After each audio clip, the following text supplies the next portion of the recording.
Pag nakakita po kayo ng isang mali, isa lang, layas na. Yan, ano ginagawa? Binabas nila ng katakot-takot. Inaatake ng personal yung pagkatao na kung ano-ano. Yan ang ginagawa. Yan. Ang napakinggan ninyo ay si INC Minister Michael Sandoval. Pag may makita umanong isa lang na kamalian, dapat layas ka. Anong ginawa umano nitong mga nagtuturo ng kamalian? Abay, namimersonal. Yun ang problema pag... ngayon, sino ang namimersonal? At sino ang nagtuturo ng kamalian? Ulitin natin si Sandoval, ha? Pag nakakita po kayo ng isang mali, isa lang, layas na. Yan, ano ginagawa? Binabas nila ng katakot-takot. Inaatake ng personal yung pagkatao na kung ano-ano. Yan ang ginagawa. Yan. Tandaan ninyo yan. Inaatake personal kung ano-ano, yon ang ginawa. At pag may makita kayong isa lang na kamalian, ano daw? Layas na. Ngayon, sino ba ang umaatake ng ano-ano at ng babas? Pakinggan natin itong mga ngaral ng INC. Yan ang problema pag Bible alone. Di naman detalyado ang nakasulat sa Biblia.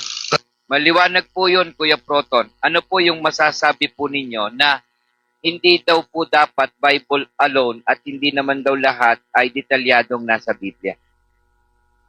Mali po yun, Kuya Robin. Sapagkat sa Biblia po, doon po nakasulat ang mga salita ng Diyos at may talata po tayo ng Biblia. Kaya ito pong si Wendell Talibong na atin pong pinakikinggan sa kanyang content, hindi lamang po basta sinungaling, kapatid na Proton, napakasinungaling. Yan ang mga ngaral ng INC. Ano daw ang sabi ni Sandoval? Yung inaatake at binabas na grabing mamimersonal. Pag may makita ka na nagtuturo ng kamalian, anong sabi niya? Layas na. Tanong, sino ba ang nagtuturo ng kamalian? Walang iba. Pansinin ninyo. Sa matagal na panahon, para lang pabulaanan na ang isimbahang Katoliko ay tunay na iglesia, pilit nilang itinuturo si San Ignacio na nagtatag sa simbahang Katoliko. Si Cristo, si Ignacio. At tinawag na Iglesia ni Cristo, si Cristo Katulo, Iglesia Katolika, si Ignacio.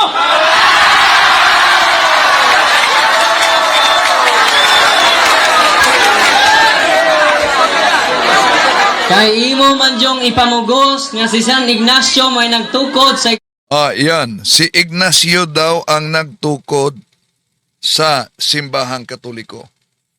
Dito nahirapan si Parba. Bakit? Dahil may ibang nakasulat sa aklat na si Justiniano daw ang nagtatag sa simbahang Katoliko. Pero iba naman yung pahayag ng mga The Revealers ng Iglesia ni Kristong kay Manalo. Sa taong 325 Anno Domini, na itatag. Sino ang nagtatag? Si Constantino daw sa Santa Iglesia Katolika Romana. Masyado tayo minamalit ni Talibong akala niya wala tayong mga ganyan. Hoy, Talibong, kumpleto kami. Ayan, tanggap niya rin ba yan? Page 30 yan. Ah, Meron tayong sulo meron. Ayan, sa pulong na ito, sumipot ang bagong relihiyon na siyang pinamagatang Iglesia Katolika Apostolika Romana. So, sino ngayon ang sulpot? Sumipot Yari Oh, ka, diba? Talibong. At saka Sulpot bagong relihiyon pala lang pala kayo. yan. Ano ka ngayon, Talibong? Tanggap mo ba yun? Sulpot kayo? Pero paunahan na natin, Kuya Mida. Yan mga kapatid, na itatag daw, sumulpot. Sa taong 325 ang Katoliko, sino ang nagtuturo ngayon ng tama. Itong si Parva na nagsabing ang Iglesia Katolika ay itinayo daw ni San Ignacio.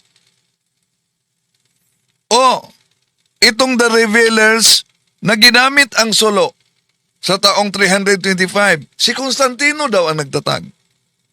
Samantalang sa aklat ni Felix Manalo, si Emperador Justiniano daw ang nagtatag. Pero sa Pasugo Magazine 1987, pahina 4 ni Phil John Fuentes, anong sabi? Masyado tayo minamalit. Ayan. Ang sabi dito mga kapatid, sa Pasugo Magazine, ang simbahang Katoliko, ano daw, umiiral. Hindi dahil ito'y naitatag. Nako, nagkontra-kontrahan na. At anong sabi ni Sandoval pag magkontra-kontrahan na? Napakaraming kontradiksyon. Kaya pag kontra-kontra, mali ang aral. Labag sa Biblia, kaya hindi po, eto tanong, hindi po, yan po ba ay masasabi nating tunay na relihiyon? Matatalino po kayo eh. So matatalino po kayo. At dito tatalakayin natin ang nakakilabot na deception. Kung sila talaga ay sa Diyos, ba't hindi sila natakot na gawin ito sa kapwa? Bakit? Tignan ninyo. At ito'y tatalakayin natin. Samahan ninyo ako. Kasi umalingan, pag palaging inulit-ulit ay magmukha talaga ang katotohanan para sa ating mga kapatid na kulang ang kaalaman. Ang pagkadaya ay maranasan sa iba't ibang paraan. Pero napakasakit pag madaya tayo sa pananampalataya. Dahil nanganib pati ang ating kaluluwa. Viva Cristo Rey! Pro Dio et Ecclesia! Kumusta? Welcome. Ito yung lingkod, Brad Wendell Talibong, muli magkasama ninyo at inanyayahan natin ang ating mga suking taga-subaybay. Huwag kalimutan na pindutin ang like sa ating live at huwag din kalimutan mag-subscribe. At pindutin ang bell button para updated kayo, mag-comment at i-share ninyo. At pauna natin, kahit kailan di natin kinikilalang kalaban, ito mga kaanib o mga ministro sa iglesia ni Kristong Tatag ni Felix Manalo. Pero dapat sagutin na natin itong matagal na nila na pangguguyo at pagpakalat ng kasinungalingan sa telebisyon, sa radyo, sa social media, kaugnay sa pananampalataya ng simbahang Katoliko. Dahil nauna nang sinasabi na ang kasinungalingan, pag ito'y palaging inulit-ulit, magmukha talagang parang katotohanan, lalo na sa mga kapatid na kulang ang kaalaman. Imagine mga kapatid, imagine, sa kanilang paggamit sa mga aklat Katoliko, sila mismo ay nagkukontrahan sa kanilang tindig kung sino ang nagtatag sa simbahang Katoliko. Kung maalala ninyo, ginagamit ng mga The Revealers ang aklat Katoliko. Ito po'y bahagi na sa pag-aaral ng mga ministro na kailangan talagang meron kayong sa aklat na ito. Discourses of the Apostles' Creed by Clement H. Crack. Bakit? Dahil sa pahina 191, ito ang ginagamit nila. Yung pangalan nila ngayon na opisyal. Kailan po nabuo yan? Basahin po natin sa kanilang aklat pa rin. Sa Discourses on the Apostles' Creed by Clement H. Crack noong 1938 sa pahina 191, iniliwat na po sa wikang Pilipino. Noong 1870, sa Konsilyo ng Batikano, ang pangalang Iglesia Katolika Romana ay iminungkahi Ngunit ito ay hindi tinanggap. Ang mga obispong nagtipon ay buong pagkakaisang pinagtibay ang opisyal na pangalang ito, ang banal na Iglesia Katolika Apostolika Romana. Ayun, doon na po nabuo. Doon nabuo sa 1870. So kung sasabihin natin 1870 mga kapatid, anong siglo yan? 1870. Di po ba 19th century? Di po ba? 1870. Pero ayon sa mga ngaral ng INC, na sa 17th century pa lang nabuo ang Santa Iglesia Apostolika Katolika Romana. Kaya bago ang 17th century, hindi ginagamit ang palatandaan sa tunay na iglesia, Santa Iglesia Apostolika Katolika Romana. Ang pangalang Iglesia Katolika Apostolika Romana, para sa inyong kaalaman, 17th century lang na-formalize. 17th century lang kadalasan o umugong na ginagamit ng simbahan. Hindi po yan ginamit, yung buong pangalan na yan, 17th century pababa. Okay, una, mali na.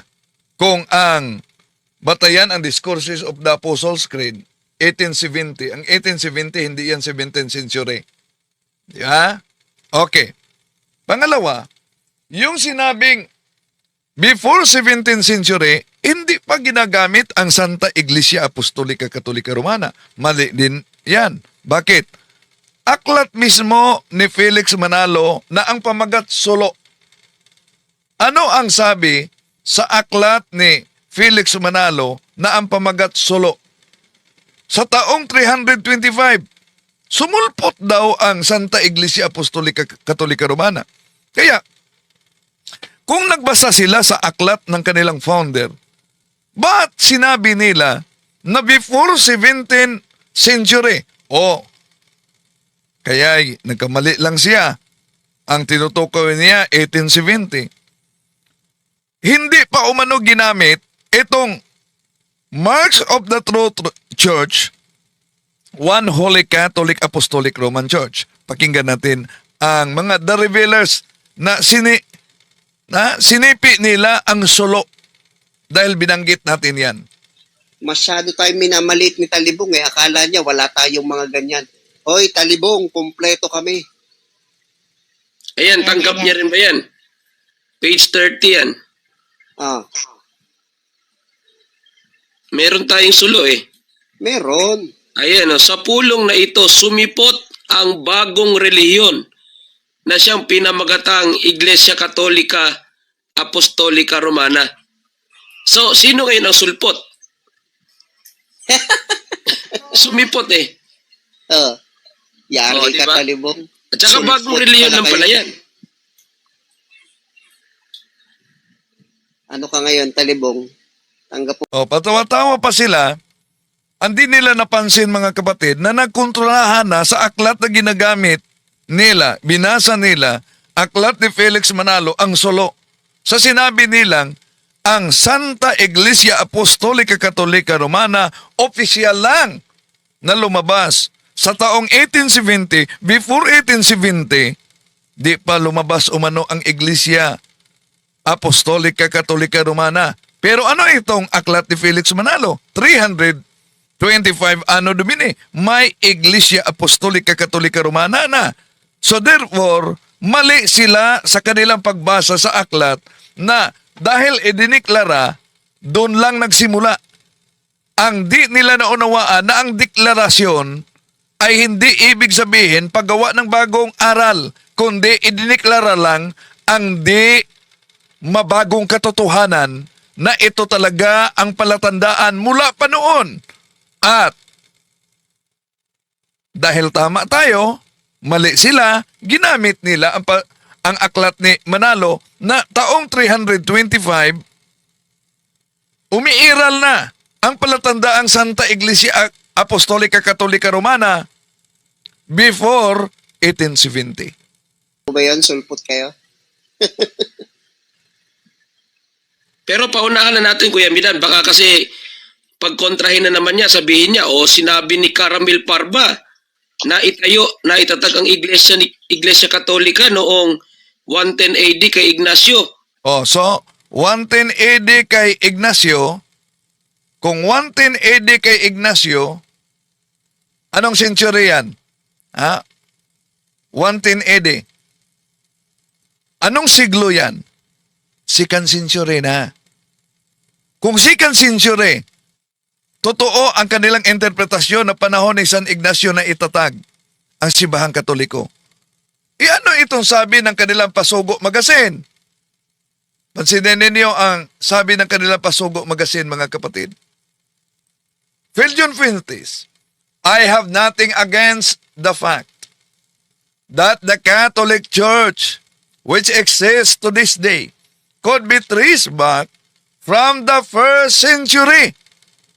Di daw nila matutulan ang katotohanan na ang Iglesia Katolika ay maipabalik sa unang siglo.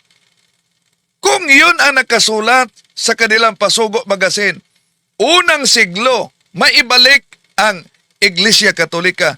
Iba't nanindigan sila na sa taong 110 Anno Domini na itatag ni San Ignacio ang Simbahang Katoliko.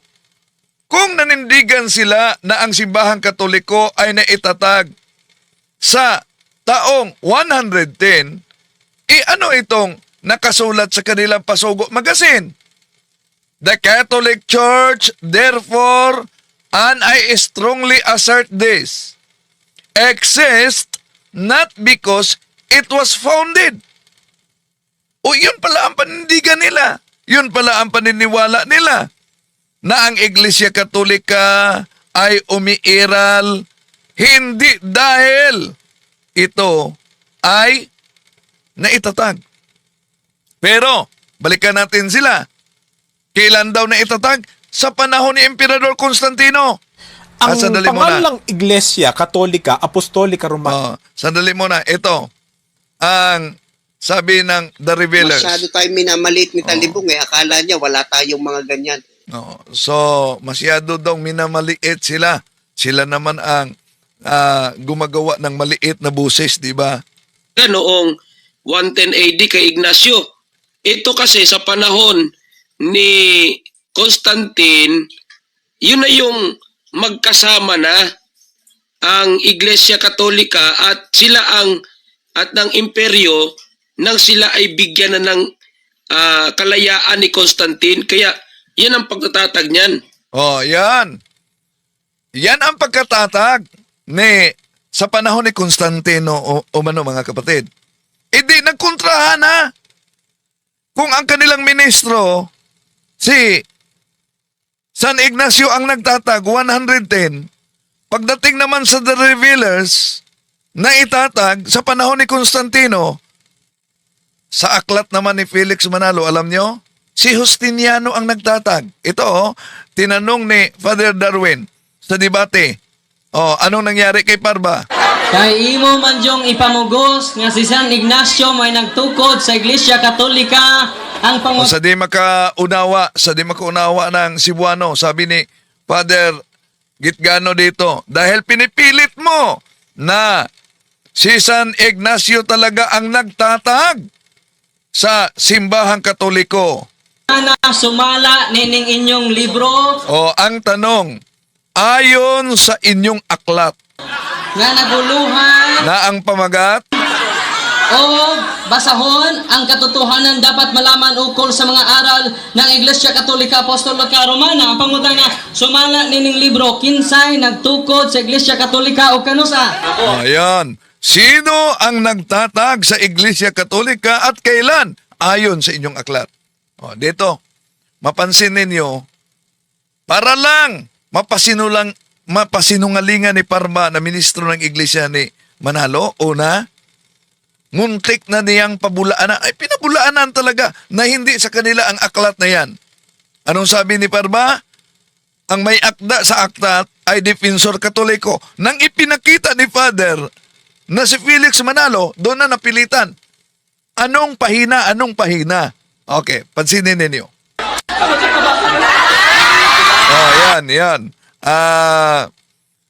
Parang di niya alam kung sino ang binanggit sa aklat nila na imagine si San Ignacio daw ang nagtatag sa simbahang Katoliko. Kaya nabigla si Parma dito, oh.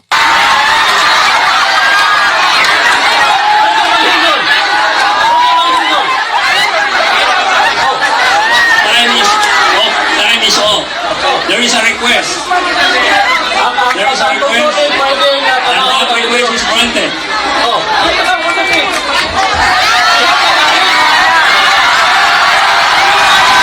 Oh, yan. Ako mismo ang nagbigay sa aklat. Sinabi ko sa kanya, ito ang page. Itinuro ko sa kanya. Pero, para lang madili, paulit-ulit niya, anong page? Anong page? Wait. Time is off. Wait. Oh, so, binasa niya ang tinuro ko na pahina. Wait. You Oh, must have observed this kalagahan number 4. Mahiling ang mga referensya sa So, nasa rules sa debate, sa rules ng debate, pwedeng tingnan ang mga referensyang ginagamit. taghabi. So, atong hilngon, tagaan nato. Oh, tingnan natin Panahon. at bigyan natin ng pagkakataon ayon sa moderator. Itong moderator ito, abogado na ito.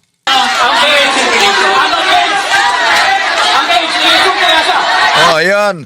Ang sabi niya, anong pahina? Anong pahina? Tinuro ko na sa kanya ang pahina. So, delaying tactics siya. Okay.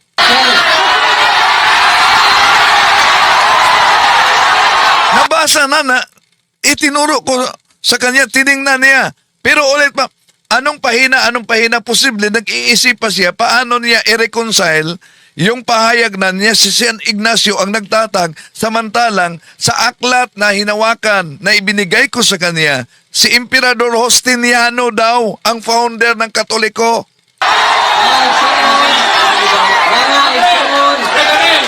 Time is off. Oh, yan. Sabi niya, anong pahina ang sinabi mo? Dahil marami ito.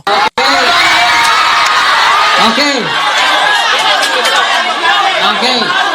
So, walis na kay bawas silang libro. So sabi ni Padre, okay. Hindi pala nila alam ang kanilang aklat. No, sabi ni Father Darwin.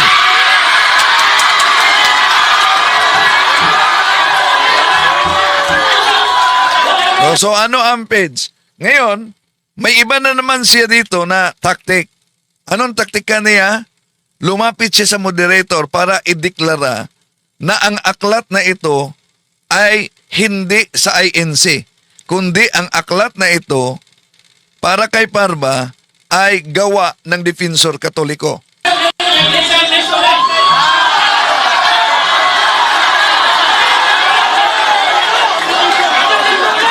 Time is off. Sa pangutan na, Yeah. Mr. Moderator. Here is a request. Ayan, request siya, nag-request siya. Gusto niyang ipadeklara sa moderator, pero palpak siya dito, na ang aklat na ito ay hindi sa INC, kundi sa Defensor Katoliko. Sir, what is your request? Imagine mga kapatid, kung Defensor Katoliko ang nagawa, sinong Defensor Katoliko ang magpatunay na ang Simbahang Katoliko ay itinatag ni Emperador Justiniano? Nako, common sense sana. Ang problema, hindi lahat, hindi common sa bawat isa ang common sense. Di ba? Gusto niyang ipadeklara na ang aklat na yan ay hindi sa INC. At gusto niyang panindigan na ang aklat na yan ay gawa ng Defensor Katoliko. Kaya kung gamitin natin ang common sense kung meron man, sino bang CFD o Defensor Katoliko na magpapatunay na ang Simbahang Katoliko tatag ni Emperador Justiniano? Kundi founder lang nila yan. Eto, delaying tactic.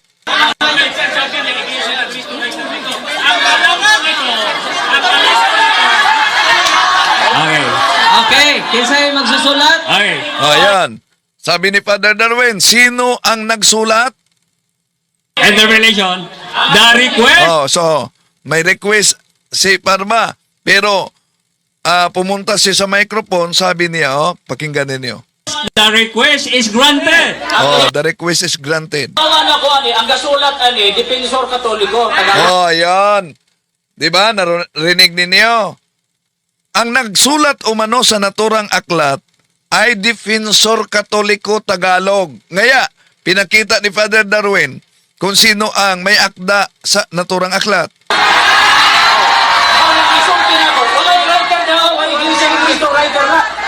Oh, wala daw umanong writer dyan na Iglesia ni Cristo. Imagine mga kapatid, sarili nilang aklat, nagawa pa nila na pasinungalingan para lang makalusot sa debate. Walang nakasulat daw, Iglesia ni Cristo. May ipinakita si Father Darwin. Biglang nagbago ang ihip ng hangin. Oh, yan. Ipinakita na ni Father Darwin. So, nagbago ang ihip, biglang nagbago ang ihip ng hangin. Nanindigan siya na hindi INC, hindi pinag-aari ng INC ang naturang aklat. Dahil para sa kanya, Defensor Katoliko ang may-ari. Kaya, nang nanindigan at ipinakita ni Father Darwin sino ang may akda, sabi niya, sabihin mo, sino, ano na pahina? Kaya lumapit na naman ako. Lumapit siya sa akin at ibinigay ko sa kanya. Check hands pa kami.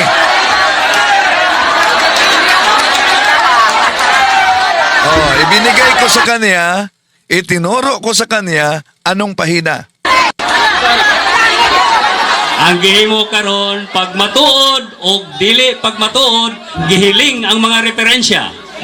Maunay ato karong gihimo, gihiling ang mga referensya. Ang pangutana ni anang inyo nga basahon. Malinaw ang tanong ni Father Darwin dito, ha? Ang sabi ni Father Darwin, ang tanong, ayon sa inyong aklat, na pinasinungalingan nila, ni Parba, hindi daw sa kanila, Defensor Katoliko daw. Meron mang common sense?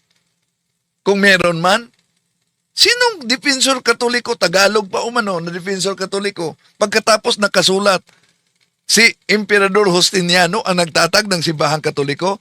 Aral yan ng INC, pero nagsusuwagan. Tuloy natin. Gitug-an man nga si Emperador Justino sa tuig 500 century. So, ayon sa naturang aklat, inaamin, ayon ni Father Darwin, na si Emperador Justiniano ang nagtatag sa Simbahang Katoliko.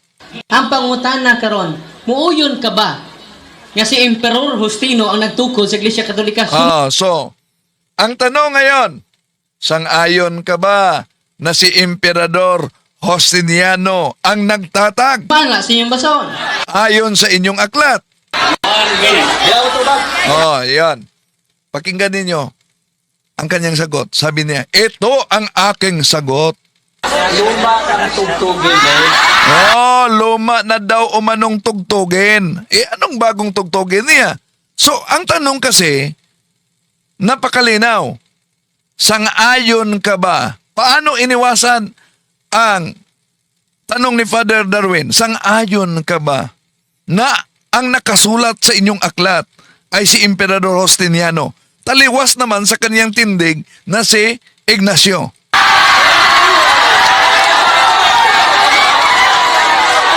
So patawa-tawa na lang siya dito. Yung tanong daw ni Father Darwin, anong tanong ni Father Darwin? Sang-ayon ka ba sa nakasulat sa inyong aklat na si Emperador Justiniano ang nagtatag sa Simbahang Katoliko? Anong sagot niya? Ang tanong ni Father Darwin daw, lumang tugtugin. Mga 1960s issue. Hindi yan 1960s issue. research ka naman, Parba. Inyong aklat yan. Pero kung sinabi niya na 1960 issue, edi inaamin niya na yung hawak niyang aklat sa kanila talaga. Pero pinabulaan niya sa publiko, hindi ito amin. Ang may akda nito ay Defensor Katoliko. Ano ba talaga, Parba? Tuloy natin. Oh, ito ang sagot. Oh, so pumunta na naman siya sa hula. Hula sa Bible. Sabi niya, ito ang sagot. Ayon sa hula sa Bible, hindi, ang linaw naman ng katanungan ni Father Darwin, di po ba? Sang-ayon ka ba na ang nakasulat sa inyong aklat si Emperador Justiniano ang nagtatag? Pagkatapos, ang sagot, hula sa Bible? Di ba nag-gets ni Parba yan? Oh, ano ngayon? Tuloy natin. Gawa 20, 28, 30. Nako, ang layo talaga. Ayon sa hula, gawa 20, 28, 30, sinagot ba ni Parba ang very elementary question ni Father Darwin? Napakalinaw. Aaminin mo ba na ang nakasulat sa inyong aklat si Emperador Justiniano ang nagtatag? But pumunta siya sa hula sa gawa kapitulo 20, 28, 30 na napakalinaw naman. Oh, yan. Dito nahirapan sa paglusot si Parba. Kung paano niya lusutan yung tindig niya na ang simbahang Katoliko ay tatag umano ni Ignacio. Samantalang sa aklat na hawak niya, ang simbahang Katoliko ay tatag ni Justiniano. Pagkatapos, pumasok itong mga The Revealers na ang sulo na aklat ni Felix Manalo, ay si Constantino ang nagtatag. Masyado tayo minamalit ni Talibong eh. Akala niya wala tayong mga ganyan. Hoy, Talibong, kumpleto kami. Ayan, tanggap niya rin ba yan? Page 30 yan. Ah, Meron tayong sulo eh. meron. Ayan, sa pulong na ito, sumipot ang bagong relihiyon na siyang pinamagatang Iglesia Katolika Apostolika Romana. So, sino ngayon ang sulpot? Sumipot eh.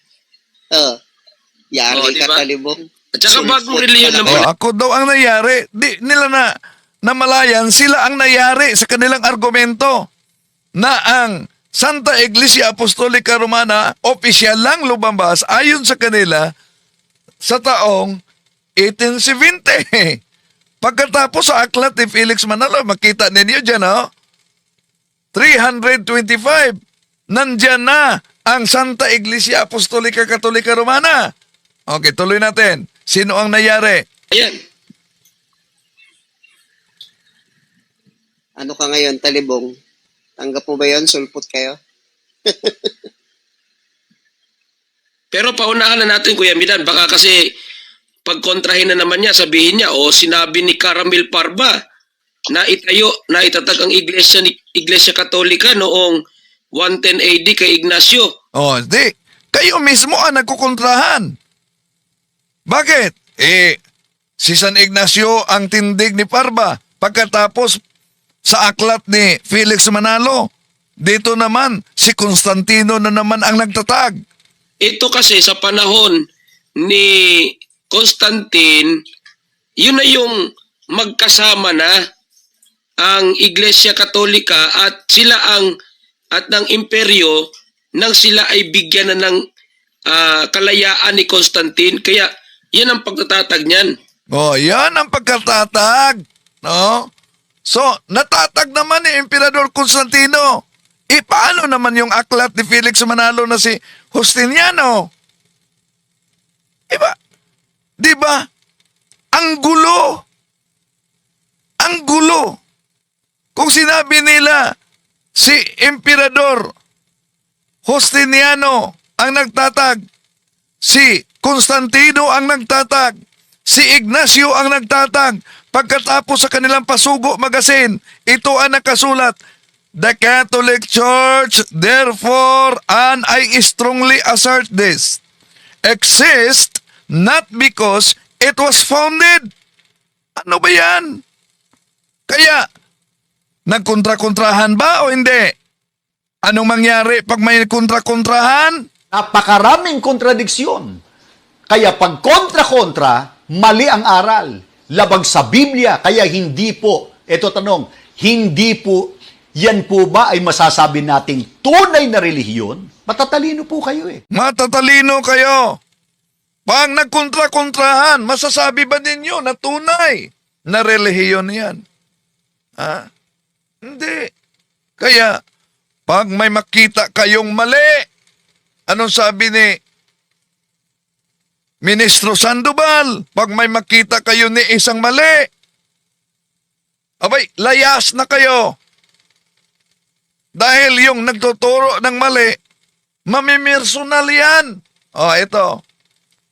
Pag nakakita po kayo ng isang mali, isa lang, layas na. Yan, ano ginagawa? Binabas nila ng katakot-takot. Inaatake ng personal yung pagkatao na kung ano-ano. Yan ang ginagawa. Oh. Nagtuturo ng mali, inaatake personal ng ano-ano, sino ba ang nag-aatake ng personal? Yun ang problema pag Bible alone. Di naman detalyado ang nakasulat sa Biblia.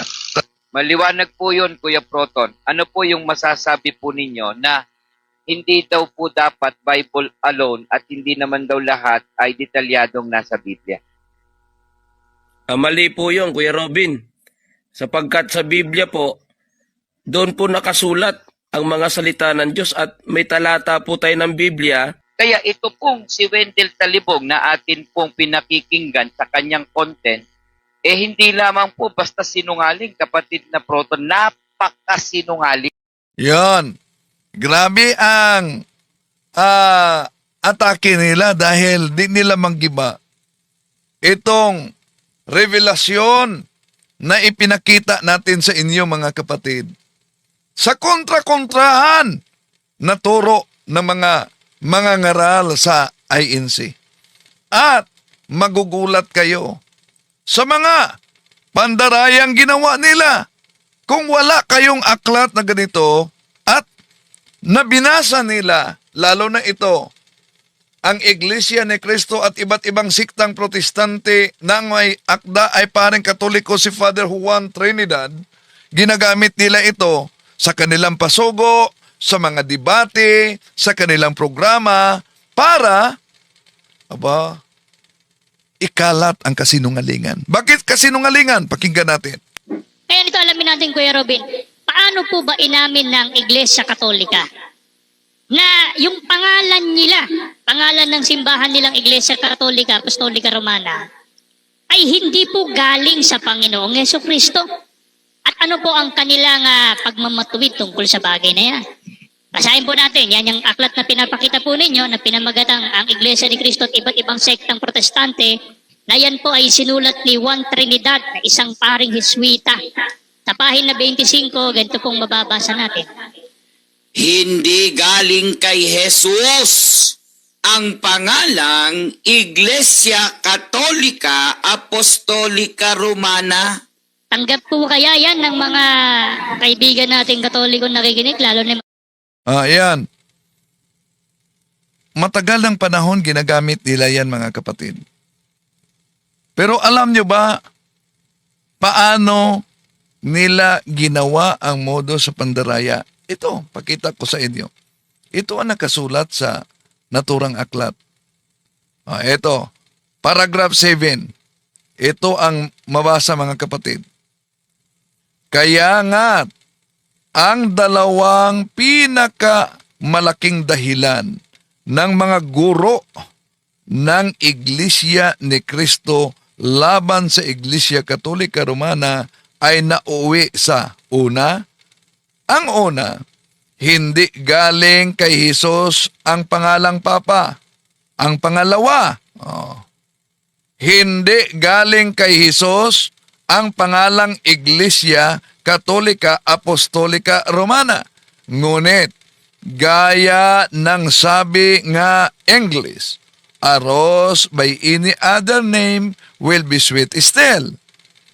Hindi ang pangalan ang dapat pagtalunan, kundi ang katotohanan.